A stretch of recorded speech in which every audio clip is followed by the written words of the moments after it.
All right, now we're going to dive into the actual moral theories.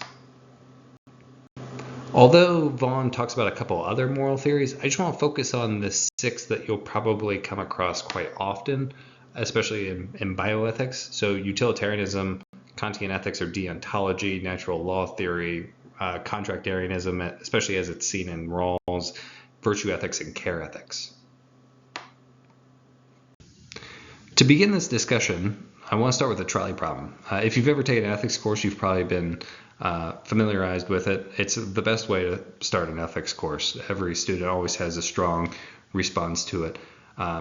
If you'd rather see this play out in live action, not like with real deaths, it's just a really funny opening scene from The Good Place.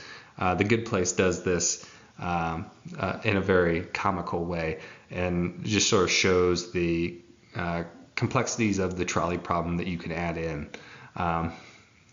Check out The Good Place if you're interested in ethical questions. It's actually written by ethicists, so that is my plug for The Good Place. So this is how the trolley problem works out.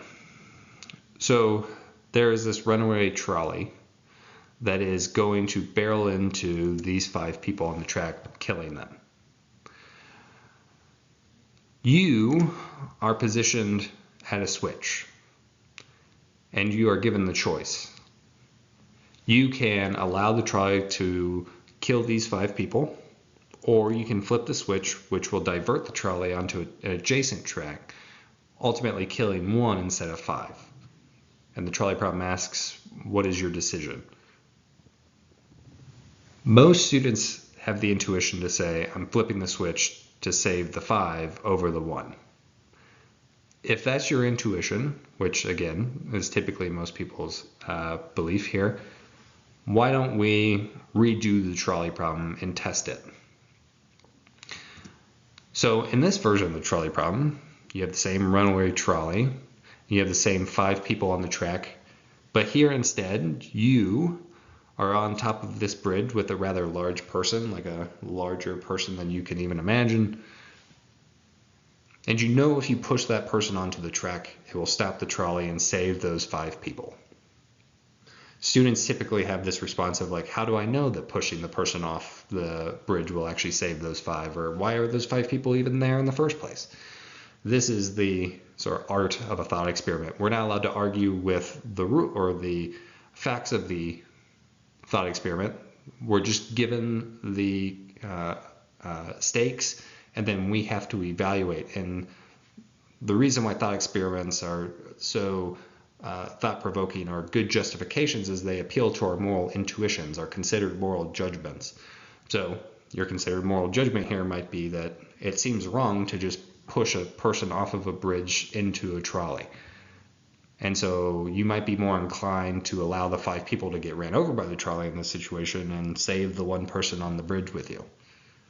But the question is, what is inherently different between this version of the trolley problem and the first one?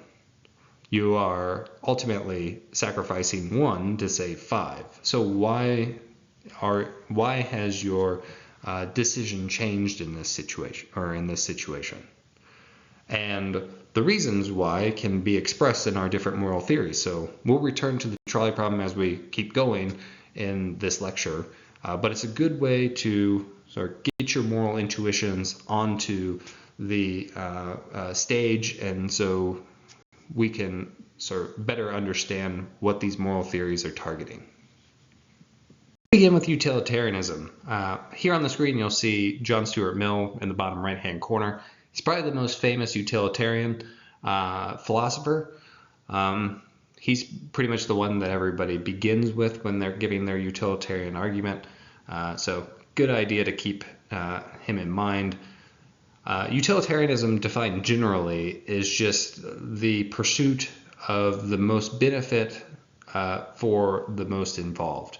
So right actions are determined based on if they maximize some goodness, some degree of happiness for all that are involved, and how that ends up getting cashed out will look different in different situations, as we'll sort of discuss here in a moment. But in general, whenever you hear utilitarianism, think about consequences and think about maximizing goodness or happiness. This would be the greatest happiness principle from Mill. Always seeking to maximize the result. That's utilitarianism in a nutshell. But we can be more precise with the type of utilitarian framework that we want to employ. So we could be an act utilitarian, or we could be a rule utilitarian. Sorry, that's more difficult to say than I expected. Or we could be a rule utilitarian. An act utilitarian thinks that the rightness or wrongness of actions are determined by a single act themselves. They're confined within that one act, and that's what determines our evaluation, or sort of our unit of evaluation. A rule utilitarian differs insofar as they're looking at how these acts might play out over a longer duration, and we're looking for the rule that if this act were considered permissible, it would bring about the best result on a consistent basis and would maximize the amount of good over a longer period of time. So let's look at a couple examples here to clarify what's going on. Imagine the Robin Hood situation where, robbing from the rich to give to the poor. An act utilitarian might say, well, this is a right action. What Robin Hood is doing, or his Fox equivalent from Disney is doing, that is a right action because it's maximizing the amount of good or happiness for the most involved. However, a rule utilitarian would say, yeah, well, we can't have thievery being a rule in which we all abide by, because ultimately it's going to lead to more disastrous consequences. So rule utilitarian would probably take objection to that as a general practice. Now, let's consider the sort of rule utilitarian perspective, which is imagine that you have a mad scientist or somebody who, I use Dr. Evil here. That's the image that I have in my head. Ask for a ransom, right? There's a specific rule that you don't negotiate with terrorists. You don't negotiate with bullies or anything like that. Why? Because if you negotiate with them, then it gives them legitimacy, and ultimately it's a bad policy. So that's why you have these different rules about not negotiating with people of this sort. That would be a rule utilitarian approach. But at the same time, saying that if you don't pay the ransom or whatever they are demanding, then they might end up harming other people. And so you are actually, in that specific act, you're causing more harm by not giving in to the demands of the terrorist or whoever is making the demands, or the bully, so on and so forth. Dr. Evil in this situation. So you can see how there are differences between act utilitarianism and rule utilitarianism. I also like the example that Vaughan gives in this chapter of discontinuing life support for a suffering child, or we can just talk about discontinuing life support for anybody, to be honest, right? So if you were going to do that in a single act, so imagine that you have a patient who is experiencing unspeakable amounts of pain, right? It might be the right thing. You might be maximizing the goodness in the situation, or the happiness in the situation by discontinuing the life support and ending their life for them to end that pain, that suffering, right? Maximizing pleasure over pain is another way in which we talk about utilitarianism. So an act utilitarian might say that is a justifiable action because we're maximizing we're minimizing the amount of pain in that situation. Not really too much maximization there. We're seeking the consequence that promotes the most good. And so maybe that's what's going on in that situation. But as Vaughan says, it would be wrong to instill this idea that discontinuing life support in every situation is the right move or the right act. And so a rule utilitarian might take issue with the idea of discontinuing life support for everybody who requests it, something like that. So that's another good instance in which you have the same case being interpreted two different ways as either right or wrong based on the sort of specific framework that you are picking from for the utilitarian perspective. Finally, before we move on, you might be asking yourself, which I think is important, all of these different moral theories are open to criticism. For utilitarianism, the idea of maximizing the amount of good or the amount of pleasure or the amount of happiness, you might say, well, what does that even mean? Well, before Mill, there was Bentham, Jeremy Bentham. He was another prominent utilitarian philosopher who said that happiness is one-dimensional. So we're always trying to maximize the quantity of happiness. For Mill, he said that there are different qualities of happiness. It's better to be, indulge in these higher quality pleasures than it is to pursue these more base desires, right? Me getting full on sour gummy worms is not as much of a good as it is to feel that sense of accomplishment of finishing a paper or, finishing one of these lecture videos, right? There's different qualities of pleasures and pains, and we should always seek the greatest quality. That was Mill's point.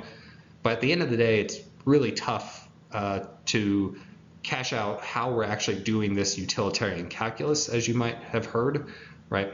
So how do we judge what's good? How do we calculate what's right and wrong, or what's maximizing? Do we give different outcomes a point system? Are those points arbitrary? Who is coming up with these point systems? That's all part of the sort of evaluation of utilitarianism that you might think to take into consideration. The other most prominent moral theory that we're going to encounter on a daily basis in this course is Kantian ethics, or deontology. And it's called Kantian ethics because you have this German philosopher here, Immanuel Kant, so famous that he has his own moral theory named after him. We can only aspire to be like Kant. And if you ever want to challenge yourself to the most difficult reading in philosophy, you can always try to pick up his different critiques. They are pretty impenetrable, but luckily we are dealing with his ethics here, which is a little bit more approachable. So Kant offers up this deontology perspective, which is to say it's a duty-based ethics guided by certain rules. But more to the point, it's this idea that we evaluate different actions based on how they are motivated by the will or by volition. So for Kant, the core of morality consists of following a rational and universally applicable moral rule, and doing so solely out of a sense of duty. An action is right only if it conforms to such a rule, and we are morally praiseworthy only if we perform it for duty's sake alone. To maybe simplify that a little bit, the idea is that right and wrong action is owed to how we orient our will or our volition to act in such a way, and mainly in such a way that's consistent with the duties that we have. So for Kant, we have what are called imperatives. Imperatives are expectations to act in a certain way, right? For Kant, he says that there are these hypothetical imperatives, and they are a command to do something if we want to achieve particular outcomes. So if you want good pay, work hard. That's a type of hypothetical imperative, right? If you want something, do X. Now, the hypothetical imperatives are not as important as the categorical imperative, which is a command to do something and without exception and without regard to particular needs or purposes. Right? If you remember the absolute duty versus the prima facie duties, or the absolute principles versus the prima facie principles, it's the idea of this exception, right? So for Kant, we have this categorical imperative that can be formulated in two different ways, which is to say we have two different types of expressions with which the categorical imperative necessitates. There are also a couple. There's a more than just these two formulations, but these are the two most prominent ones that you'll see throughout. So the first formulation is that to act only on the maxim through which you can at the same time will that it should become a universal law. The idea here is that you should only act in a way that you could think or that you could expect everybody else to reasonably act, almost like it's the golden rule, right? Do unto others as you would have done unto you. That's the first formulation of the categorical imperative. If you were to perform an act and it did not seem to meet the standards of this first formulation, then that act would be wrong, according to Kant. The second formulation is to act in such a way that you always treat humanity, whether in your own person or in the person of any other, never simply as a means, but always at the same time as an end.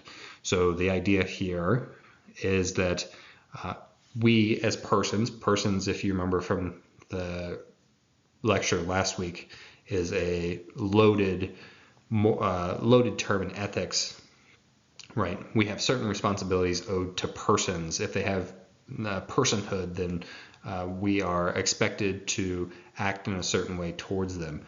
And so here what Kant is saying is that you should never treat somebody else as a means to an end. Instead, you should treat them as ends in themselves. That is to say, you shouldn't take advantage of anybody or treat them as an instrument to get what you ultimately want. So those are the two formulations of the categorical imperative, but Kant says that there's only one single categorical imperative.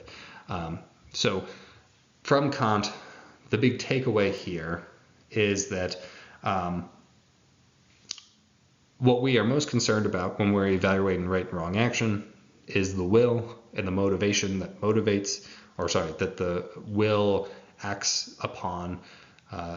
And so then we're thinking about the duties in which we think that a will would necessarily expect from everybody else. And then at the same time, this idea of personhood and treating people as ends in themselves rather than means, because according to Kant, there's this inherent worth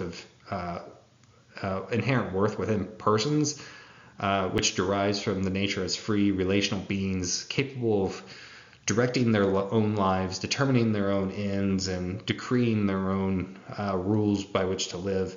But it's also important to recognize what is being said here within this second formulation, which is to say that it doesn't say that you can't use people as a means. It just means that you can't. Sorry, that was a little inarticulate. You can't use people as a means only insofar as a means. You can use people as a means, so like imagine going to the store and purchasing something from somebody. You're using them as a means to obtain whatever you are purchasing, right? For Kant, those interactions are permissible. It's just you can't use a person as a means only, that they must be, that inherent worth within them must be recognized and upheld. But that is Kantian ethics in a nutshell. Obviously, there's more to it than that, but for our purposes, understanding this idea of duty, where it gets derived from, and how we evaluate right and wrong action, that's what's going to help us throughout the rest of the semester. Moving on, let's connect this up to what we talked about in the previous lecture.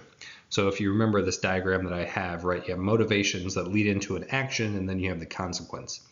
And hopefully you remember that if you are interested in the motivation, if that's where you are rooting your moral evaluation, your moral judgment about right and wrong, then that's a non-consequentialist take or a deontology take, and that's where Kantian ethics resides. If you concern yourself with the consequences, that's a consequentialist type of moral theory, and in this case, you'd be a utilitarian. So Kantian ethics and utilitarianism are often at odds with one another, and moving forward, you'll see people who subscribe to a Kantian perspective engaging with people who have a utilitarian perspective. You have to recognize what their disagreement is rooted in, which is this fundamental belief that right and wrong is determined by motivation versus right and wrong is determined by consequence. So keep this in mind as we're moving forward. As we see different philosophers argue for different positions, if they're Kantian, they're on sort of the left side of this. They're more concerned with motivation. If they're utilitarian, they're all about the consequence. They're consequentialist. Next, let's talk about natural law theory. It won't really pop up too much in our readings. It's operating in the background in some of them, I believe. But typically what we'll see throughout this course is, on the one hand, utilitarianism, and on the other hand, Kantian ethics. And then once we get to justice, it's a lot of contractarianism philosophy. And you have care ethics and stuff working as well. But that's all just to say that natural law theory you probably won't encounter too often in this course, but still important to understand what it is, because it might be working in the background of some of the things that we are reading. So here on the screen you can see St. Thomas Aquinas, one of the most prominent medieval philosophers, probably the medieval philosopher to most people. He lived 1225 to 1274, just to give you that sort of reference that this has been around, around that time. And actually, Aquinas got his sainthood by incorporating Aristotle into Christianity. So that's why some of this natural law theory actually employs a lot of different Aristotelian thinking, which we'll talk about here in a second. But that just gives you a frame of reference for where natural law theory is coming from. So natural law theory is this view that right actions are those that conform to these moral standards that we ultimately discern from nature through human reason. They are teleological in nature, meaning that they ultimately are directed towards a specific end, right? The quintessential example of teleology from Aristotle is the acorn that becomes an oak tree. An acorn doesn't become an apple tree. It doesn't become a spruce. It doesn't become a rabbit. It only becomes an oak tree. And so it has this inherent teleology about it. And what natural law theory is picking up on is that what is right and wrong is consistent with that natural progression to its most perfect state. I will caution again, all of these different moral theories are open to objection, but there is this naturalistic fallacy that can be problematic for natural law theory. The naturalistic fallacy is that just because something's natural doesn't mean it's necessarily right. I will just one more time use the example of murder, right? Murder is a natural thing that happens. That doesn't mean that it's right. You can think of a number of different heinous actions that happen in nature that doesn't necessarily make them right, or at least we wouldn't try to defend them, I don't think. So natural law theory is vulnerable to this naturalistic fallacy, just something to think about. The teleological aspect, though, is what we should be focusing on, about things moving towards a proper end, and in some ways that appeals to an intuition that we all have. So keeping that in mind, right? The really prominent thing from natural law theory that will pop up on multiple occasions throughout this course is this doctrine of double effect. So the idea of the doctrine of double effect is that you should never perform a bad action just to bring about a good effect. It's never acceptable to do that. But performing a good action is acceptable even if it produces a bad effect, as long as that bad effect wasn't necessarily intended in the first place. So if we look back at our example of the trolley problem, the second version of it, right? Pushing somebody onto the track, causing their imminent death, that's obviously a action. You're performing it, even though it produces a good, you know that it's going to produce a bad. And so the doctrine of double effect will consider this a morally impermissible act on your part, right? So according to the doctrine of double effect, which we'll see in this course on a number of occasions, is that euthanasia is never morally permissible, because the idea is that you're causing a known bad to bring about a good result, which is never endorsed or considered right. You can ultimately do, according to the doctrine of double effect, or the rule of double effect, or the rule of double effect, you can do something that causes a harm as long as that harm is not foreseeable and you're causing that harm to bring about the good effect. Again, we'll return to this throughout the course, but it's just important to keep in the back of your mind that that's connected to this theory of natural law theory. Real quick, there are 4 criteria that we'll also see again later in a future lecture that are connected with the rule of double effect or doctrine of double effect. And those are that the action itself must be morally permissible, causing a bad effect must not be used to obtain a good effect. That just means that the end does not justify the means. Whatever the outcome of an action, the intention must be to cause only a good effect. The bad effect must only be foreseen but never intended. And the bad effect of an action must not be greater in importance than the actual positive effect that you're bringing about. And so here again, this is the example of euthanasia, where the doctrine of double effect always rules that euthanasia is always wrong because you're performing this harm, or you're enacting this harm to bring about this good effect,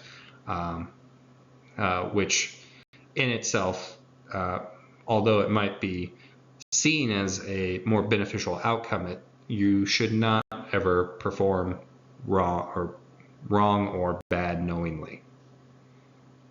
Let's turn now to Rawls's contract theory. So Rawls is one of the more contemporary philosophers that we'll talk about in this course. He lived from 1921 to 2002. His work is quite pervasive. You'll find it throughout bioethics, but also a number of different legal and political philosophy circles.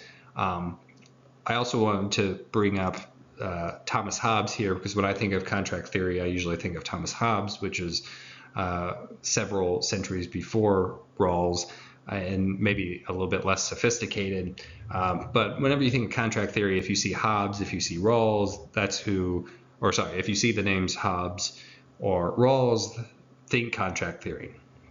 So for Rawls, he gives us a number of considerations here about how to produce a more just society. And so contractarianism, in its sort of general form, is right and wrong is based on these social contracts among individuals for mutual advantage. We enter into contract Y because doing so benefits me and it benefits you. We wouldn't enter into a contract that didn't have that type of benefit. We sort of have a moral binding as soon as we enter into that contract, and then we are expected to uphold those terms. That's the idea of contractarianism in its most simplest form. One of the prominent features of Rawls's contract theory that you'll hear about quite often in philosophical circles is this veil of ignorance, and I really like this cartoon here. You can see there it's like this game show, and Rawls is the host, and he's asking the contestant here, which person would you want to be? So if you see on the table, there's this car, right? And the idea is it's a runaway car, and you have these different people in the street, and you're given the choice. Would you prefer that the car turn into the tree, killing the one person behind the wheel, or allowing the car to barrel into the 3 people, instead saving the person behind the wheel? And you might think, well, this is far-fetched, but actually there have been AI companies who have been trying to test different scenarios in which, like, you have X number of people on one side of the street in the crosswalk, and you have different people on the other crosswalk, and it asks the observer, which do you prefer the runaway self-driving car to ultimately endanger? So you can change the different variations of, old, more elderly people in one crosswalk versus younger people, dogs, and younger people versus middle-aged people, so on and so forth. So you can mess around with the different considerations, the different variables into play. That's another reason why utilitarianism can get very convoluted quite quickly. How do you calculate those values, so on and so forth. That's a topic for another time. But what you see here with the veil of ignorance is the contestant says, oh, I'm gonna select that the driver sacrifices itself to save the 3. Why? Because it gives me the best odds to survive this if I'm randomly placed in one of these 4 positions. And you can see the person there about ready to spin the wheel with the little selector, right? The idea is, for the veil of ignorance, is you do not know which side of this equation that you're going to find yourself on. And so you propose a rule, and then you ask yourself, is this a just rule? You are putting yourself behind this veil of ignorance. You don't know where you're going to be in this situation. Are you a person in the crosswalk? Are you a person in the car? And so she is saying, well, if I select that the car runs into the tree, I have a 3 out of 4 chance of surviving this. And so the idea is that the contestant wants the car to choose to run into the tree no matter what. That would be a just rule based on the veil of ignorance. To give you another example real quick of the veil of ignorance, imagine that I want to propose a rule that says everybody who's named Colby gets $1 million, right? You might say, well, that's really biased. That's not fair, right? The veil of ignorance works like this. I could say, I think that there's a rule that all Colbys should get paid $1 million. Oh, I go behind the veil of ignorance. I remove that veil. My name is Brian, not Colby. Oh, that's a terrible rule, right? The veil of ignorance is just trying to aspire to these more just rules that we deem fair based on this impartiality feature, right? The next part of Rawls's contract theory is this equal liberty principle, which is to say that each person should have an equal right to the most extensive to the most extensive total system of equal basic liberties compatible with a similar system of liberty for all. That's a very jumbled way of just saying that everybody should have equal access to different goods, that nobody should be kept out of the sort of the distribution of these goods. Now, he's an egalitarian, which we'll talk about later when we get to the justice chapter in Beecham and Childress. You shouldn't be thinking of this equality as like everybody gets an equal share. The idea here is that everybody has equal access to this, that there's or they have an equal right to access these things, not that everybody should get equal distribution altogether, right? So here, that's the equal liberty principle. Then we have this idea about social and economic inequalities. And so this is getting to the point before where I said Rawls isn't trying to argue that everybody gets equal amounts of everything. Instead, he says that social and economic inequalities are only permitted as long as the arrangement is to the greatest benefit of the least advantage, right? So imagine a situation in which we are trying to divide an amount of money, say $100, right? We could say that making a division, you have somebody who gets $80, you could say somebody gets $20, and that would seem like one way to divide it up. Or you could have a 25-75 split. Rawls would say that as long as we're selecting that 25 over 75, we are producing the greatest benefit for the least advantage. The least advantage is the one who's getting more out of that deal. So even though there's an inequality there, that is the preferable resolution there, right? There are more complicated versions of this, but that's pretty much the simplest one that I can give you here in this lecture. So that's the difference principle. And then we have this other idea, which is that positions are open to all under conditions of fair equality of opportunity, just meaning that nobody is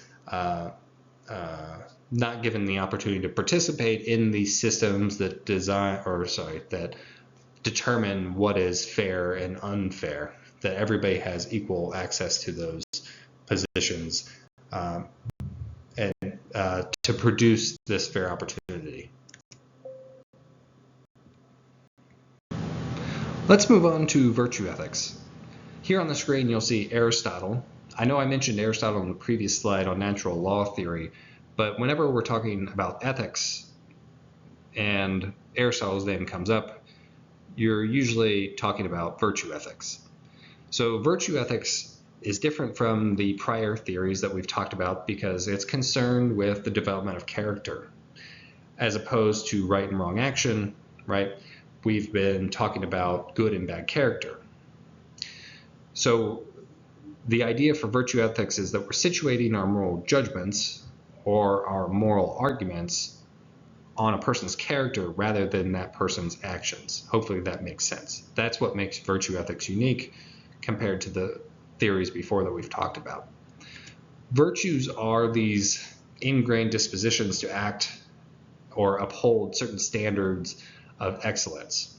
The idea of virtue ethics is to cultivate these virtues and to overcome our vices. And we'll talk about a couple of examples here in just a second, but that's what we mean when we're talking about virtues, these sort of standards of excellence. The highest virtue, according to Aristotle, is happiness or flourishing. You'll sometimes see the Greek term eudaimonia just written out. As you see here on the screen, it's a pretty popular term, so most philosophers just use it in place of happiness or flourishing so we can be more exact by what we mean by incorporating it. And if you're interested in the Greek etymology of the term, eu just means good. Daimonia is associated with spirit or that inner self. Daimon is where we get the term demon from, but don't let that confuse you. But just in case if you're interested in a little tidbit about Greek terminology. But so eudaimonia is this cultivation of the inner self, of this spirit, right? And as we were just talking about with natural law theory, virtue ethics for Aristotle is a teleological enterprise insofar as it's goal-directed rather than rule-directed. We're trying to cultivate these virtues to prop up our moral excellence or to achieve greater moral excellence. So it's more about the goal rather than countenancing specific rules about right and wrong action. Here are a number of different examples. Aristotle goes through a ton of them in the Nicomachean Ethics. If you're interested, pick it up. It's pretty accessible. But for Aristotle, the idea of virtue is that it's a golden mean, if you've ever heard that phrase before, especially in philosophical circles.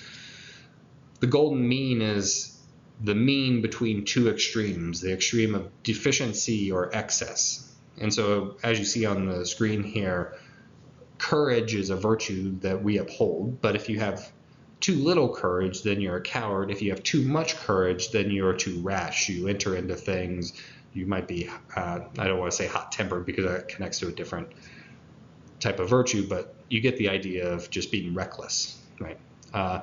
The other one that I like on this list is temperance, right? If you lack temperance, that means that you have sort of self-regulating, you're moderating your own intake or something like that, right? You live a moderate life rather than extravagance, which is the generousness versus stinginess, but it's connected to temperance in a way too. So temperance, if you have too little of it, you're going to be self-indulgent. You're always just going to find the next pleasure to satisfy your desires. But if you don't indulge on occasion, you have too much temperance, then you're insensible. You're denying yourself certain pleasures and things like that. So temperance is this virtue between two extremes. Again, if you're interested, you can Google all these different virtues, there's a longer list. But the idea here is that virtue is a mean between extremes of extreme deficiency and extreme excess. The final thing that I just want to mention before moving on to care ethics is that in the healthcare setting, we typically tend to vaunt these virtues like compassion and trustworthiness, justice, and honesty. So when we're talking about virtue ethics in a bioethics setting, those are the types of virtues that we were talking about cultivating within healthcare providers and things like that. Let's finish up by talking about care ethics. Obviously, bioethics or healthcare ethics lends itself to a care ethics approach, and it's operating in most of the things that we will be reading this semester, but care ethics is rarely the moral theory that is the fundamental basis. Usually we'll see Kantian ethics or utilitarianism, virtue ethics, and Rawls contractarianism as the basis for different arguments, but care ethics is its own individual moral theory, and if you care about my views, I sort of identify as a care ethicist myself. Even in the environmental ethics stuff that I'm most interested in. Here on the screen, you'll see a picture of Carol Gilligan. She's the sort of most prominent figure within care ethics. She wrote this book in a different voice in 1982, where she sort of challenged the accepted standards in moral psychology that said that women didn't develop as far morally as men did who cared more about justice. She said that typically men recognize an ethic of justice and rights, whereas women are more guided by an ethic of compassion and care. And that doesn't necessarily mean that since this is moral psychology, they were more studying the development of boys and girls, so these are, think, younger kids on the recess playground, right? She was trying to say that because they develop two different paths doesn't mean that one path is greater than another or more appropriate or more correct than another, I guess I should say. And so care ethics was born out of this, that seems like there's a role for compassion, care, these other types of feelings that we have. And in the history of ethics, actually all of the moral theories that we've talked about so far are all built on reason. So utilitarianism is all about calculation, cold calculation about maximizing the benefit. Kantian ethics is all about developing what the rational will would decide to do.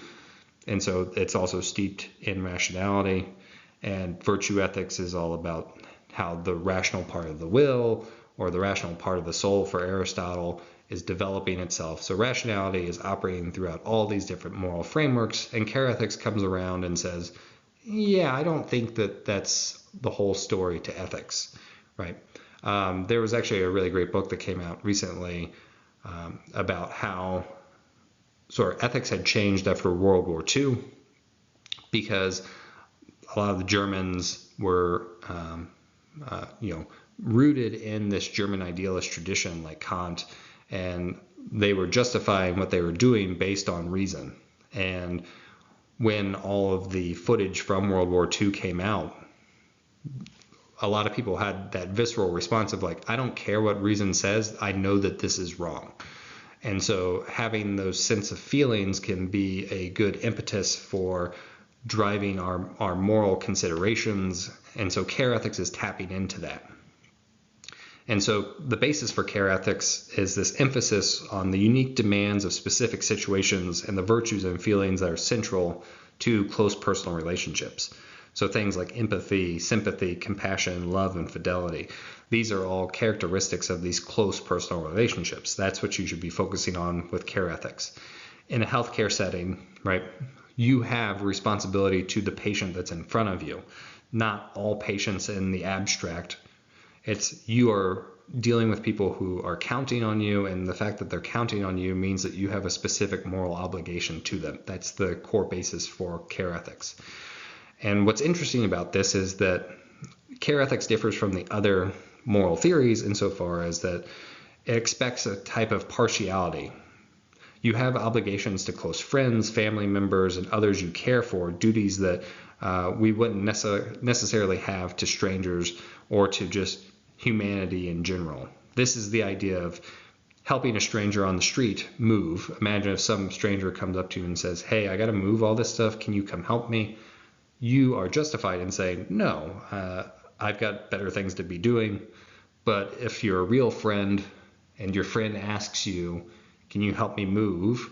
you will feel obligated to help them out. Why? Because you have this close personal relationship with them, and having that close personal relationship commits you to certain obligations that wouldn't commit you to, say, strangers or just humans in the abstract.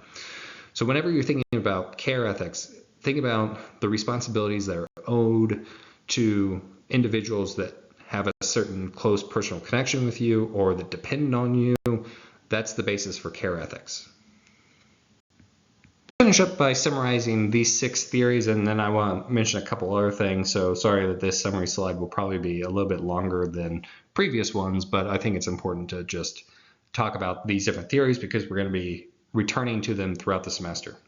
So the first moral theory that we looked at was utilitarianism, which gives us this maxim of act in a way to maximize the amount of goodness for all, right? The greatest happiness principle.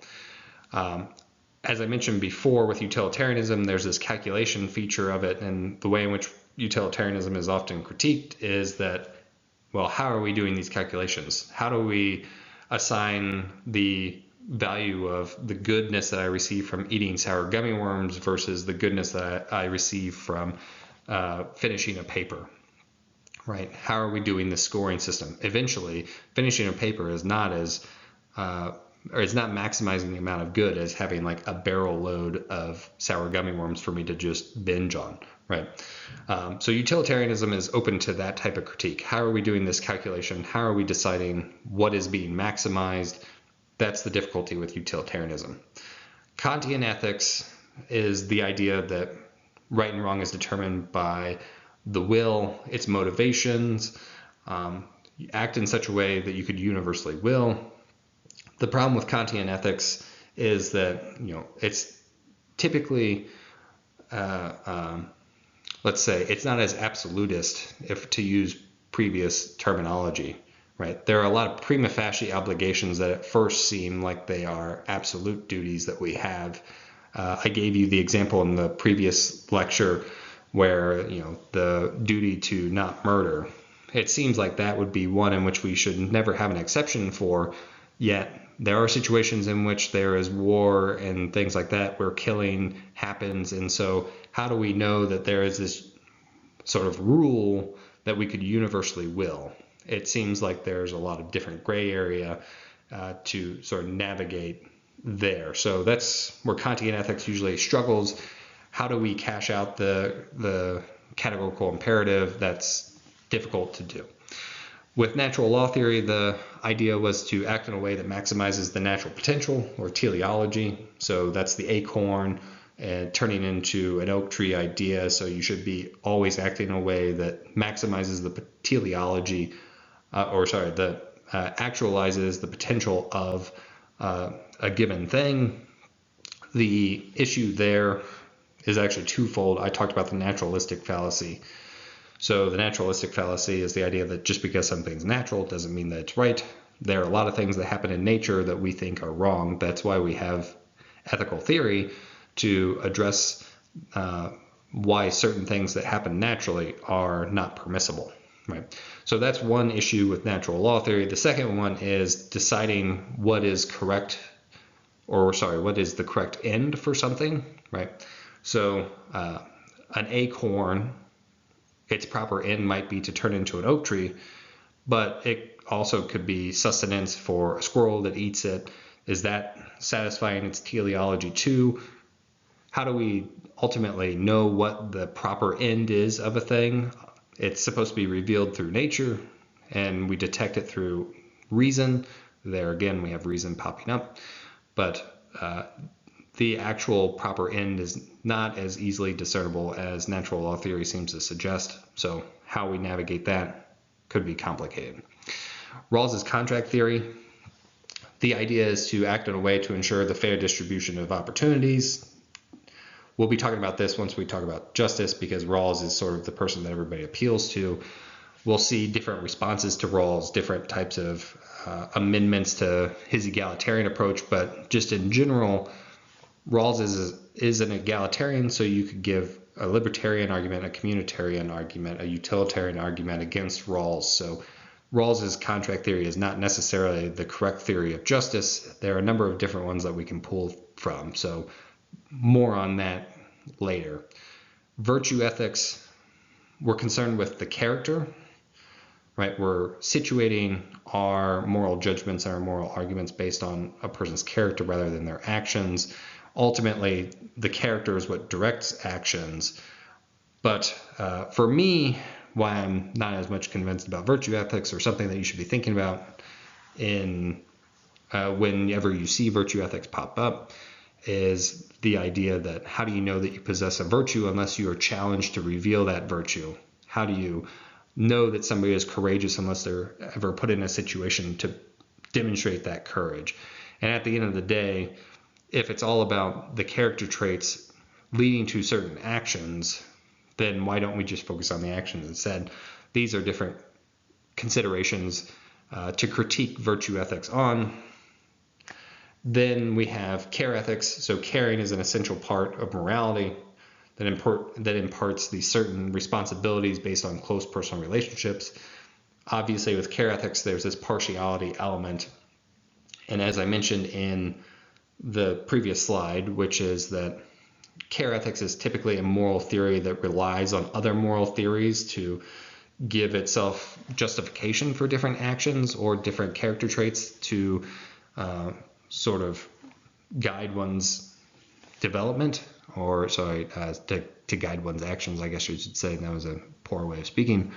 But care ethics on its own typically has to be supplemented with other principles from different theories. But as somebody who, again, subscribes to sort of care ethics, I'm a pragmatist at heart, but I'm guided by care ethics. If you care, it's not a big deal. But the idea of bringing up the issues with each of these theories is to say that none of them are ironclad. You can subscribe to one theory over another in different circumstances, or one set of arguments might sound better than another. And that would be pragmatism or pluralism, which I'm hoping to convince you is the correct approach here, rather than just saying it's utilitarianism every time or it's deontology every time, right? All ethics can be boiled down to X. I think here in this class, especially it being an applied ethics course, you should be open to these different arguments and evaluating them, giving them their credence, and making judgments based on what seems to be a convincing argument and which ones don't seem to be convincing. So those are the 6 that we covered. I just wanted to also mention real quick, because Vaughn brings up feminist ethics and casuistry. So feminist ethics, why I didn't make a slide for that one, it's typically a deconstruction type philosophy that is more social philosophy. It's usually associated with care ethics too in a lot of circles, but it's also about these power dynamics and how those different constructions ultimately influence certain behaviors and relevant practices.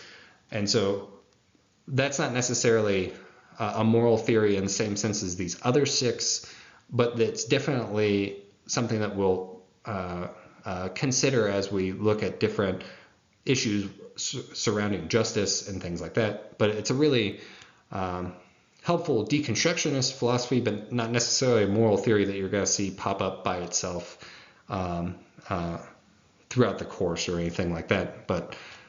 And then casuistry, on the other hand, Vaughn sort of does a hand wavy thing with it too, but casuistry emphasizes the case as an analogy rather than universal principles and theories from which moral judgments are supposed to be deduced. So the idea is that you have these reasonable moral judgments are arrived at not by applying theories, rights, and rules, but by paying careful attention to specific cases and circumstances. So it becomes very particularist. And so moral philosophers have voiced several concerns about this method, and casuists hold that justifications come from society's traditions, values, and conventions. And so there's, I should say that casuistry is less rigorous than these other moral theories, and you I think we'll see it one other time in this semester, but it's very much of an aside. And here I just want you to really master these 6 moral theories and understand what they are, because they'll sort of pop up not just in bioethics, but in every other type of situation that you seem to find yourself in.